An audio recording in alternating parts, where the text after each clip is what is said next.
नमस्कार।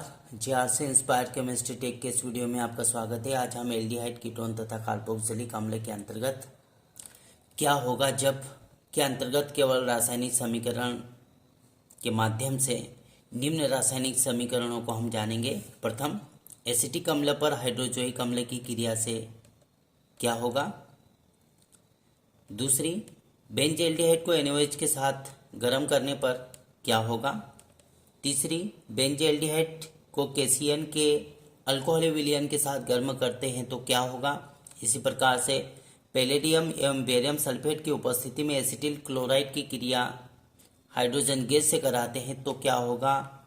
साथ ही साथ एसिटिक अम्ल पर NH3 अर्थात अमोनिया की क्रिया कराने से क्या होगा। केवल रासायनिक समीकरण के माध्यम से जानेंगे। तो आइए हम प्रथम रासायनिक समीकरण को हल करते हुए आगे बढ़ते हैं। तो एसिटिक अम्ल, प्रथम रासायनिक समीकरण, एसिटिक अम्ल पर हाइड्रोजोइक अम्ल की अभिक्रिया।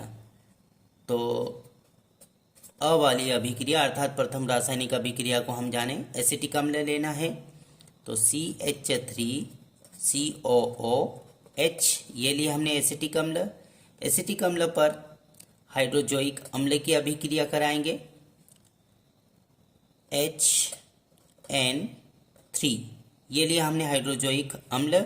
हाइड्रोजोइक अम्ल के साथ अभिक्रिया कराएंगे CHCl3 अर्थात क्लोरोफॉर्म की उपस्थिति में H2SO4 की प्रेजेंस में अभिक्रिया होगी।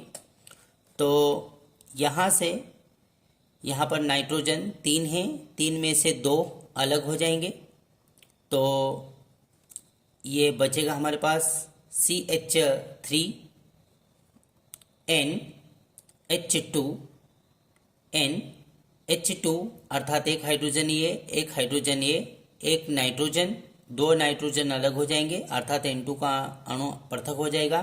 तो CH3NH2 मेथिल एमीन प्राप्त हुआ प्लस 2 N2 अर्थात नाइट्रोजन का अणु निकल जाएगा N2 और ये CO2।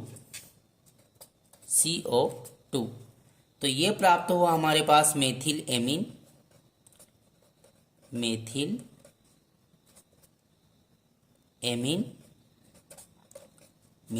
प्राप्त हुआ। जब एसिटिक अम्ल की अभिक्रिया हाइड्रोजोइक अम्ल के साथ क्लोरोफॉर्म और H2SO4 के प्रेजेंस में की जाती है तो मेथिल एमीन प्राप्त होता है। प्रथम रासायनिक समीकरण को हमने समीकरण के माध्यम से जाना।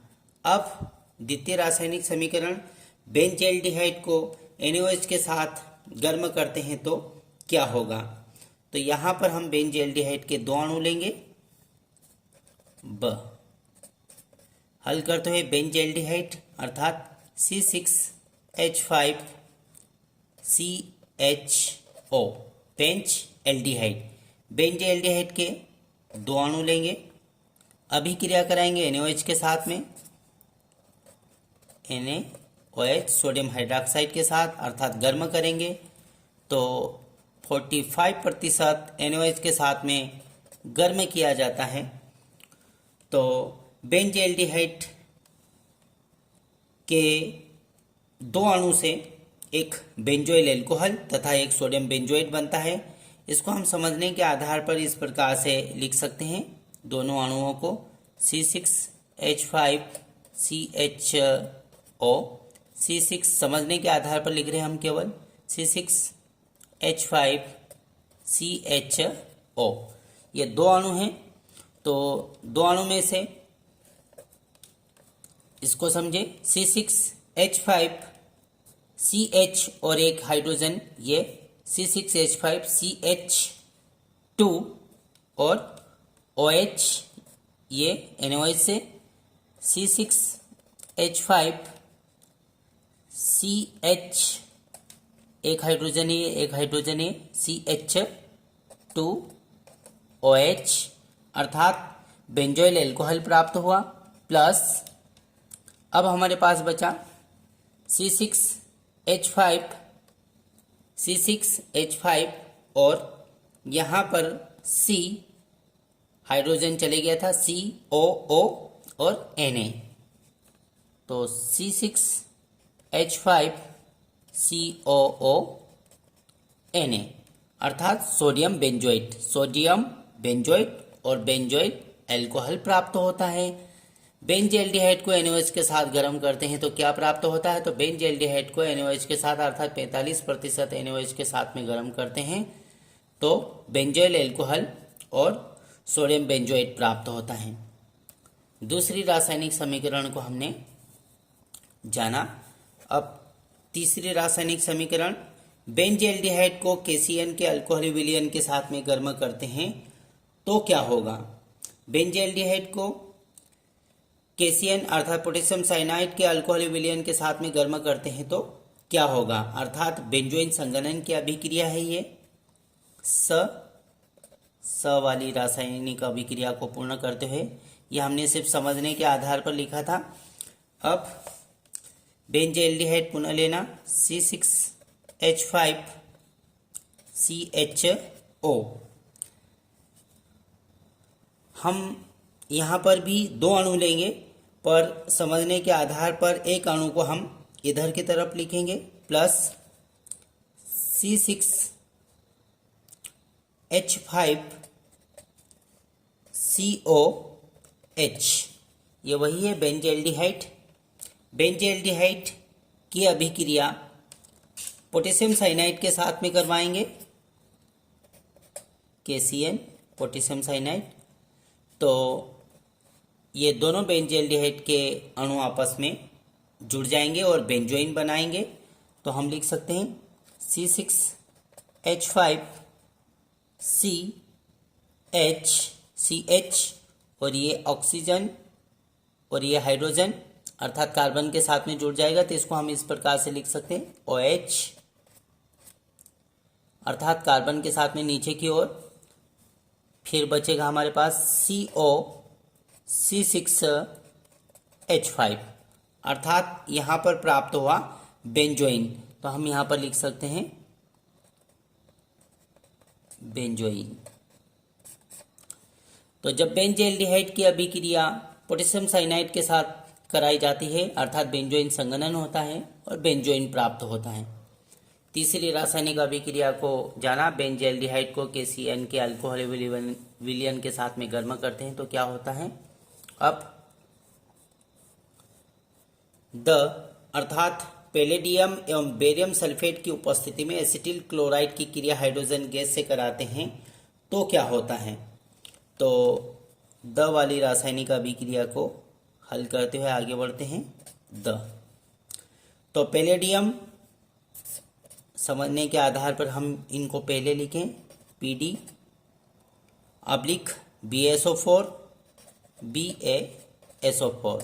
पैलेडियम एवं बेरियम सल्फेट की उपस्थिति में एसिटिल क्लोराइड का सूत्र हम लिखें यहाँ पर CH3COCl एसिटिल क्लोराइड की अभिक्रिया हाइड्रोजन गैस के साथ कराएंगे तो यहाँ पर 2 हाइड्रोजन के परमाणु लेंगे, यहाँ पर 2H 2 हाइड्रोजन के परमाणु लेंगे तो क्या होगा, 2 हाइड्रोजन में से एक हाइड्रोजन Cl के साथ में HCl बनाकर पृथक हो जाएगा। तो हमारे पास बचेगा CH3C और एक हाइड्रोजन ये H और O, CH3CHO और एक हाइड्रोजन एक क्लोरीन के साथ में HCl बनाकर पृथक हो जाएगा, CH3CHO मीथ इथेनॉल प्राप्त हुआ। तो यहाँ पर हम लिख सकते हैं इथेनॉल। तो एसिटिल क्लोराइड की अभिक्रिया पैलेडियम युक्त बेरियम सल्फेट की उपस्थिति में हाइड्रोजन द्वारा अपचयन कराते हैं तो इथेनॉल प्राप्त होता है। वाली रासायनिक अभिक्रिया को हमने समीकरण के माध्यम से जाना। अंतिम रासायनिक अभिक्रिया एसिटिक अम्ल पर NH3 अर्थात अमोनिया की क्रिया कराते हैं तो क्या होगा, अर्थात पुनः जाने, एसिटिक अम्ल लेना है, एसिटिक अम्ल पर अमोनिया की क्रिया कराना है। तो आइए इस रासायनिक समीकरण को हम जाने। तो ये लिया हमने ई वाली रासायनिक अभिक्रिया को हल करते हुए, एसिटिक अम्ल अर्थात CH3COOH, ये लिया हमने एसिटिक अम्ल। एसिटिक अम्ल की अभिक्रिया हम कराएंगे NH3 के साथ में NH3, अर्थात अमोनिया के साथ में एसिटिक अम्ल की अभिक्रिया कराएंगे। तो अमोनिया के साथ में एसिटिक अम्ल की अभिक्रिया कराने पर यह हाइड्रोजन जुड़ जाएगा, अर्थात यह अमोनिया एसिटिक अम्ल के साथ में जुड़ जाएगी, यह हाइड्रोजन यहाँ पर जुड़ जाएगा। तो बनने वाले उत्पाद को इस प्रकार से लिख सकते हैं, CH3COONH4, अर्थात बनने वाला जो उत्पाद है अमोनियम एसीटेट होगा। अमोनियम एसीटेट हम लिख सकते हैं यहाँ पर, अमोनियम एसीटेट।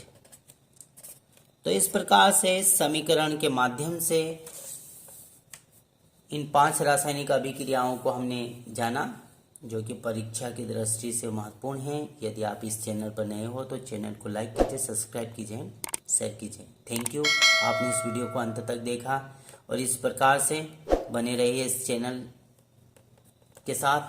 धन्यवाद।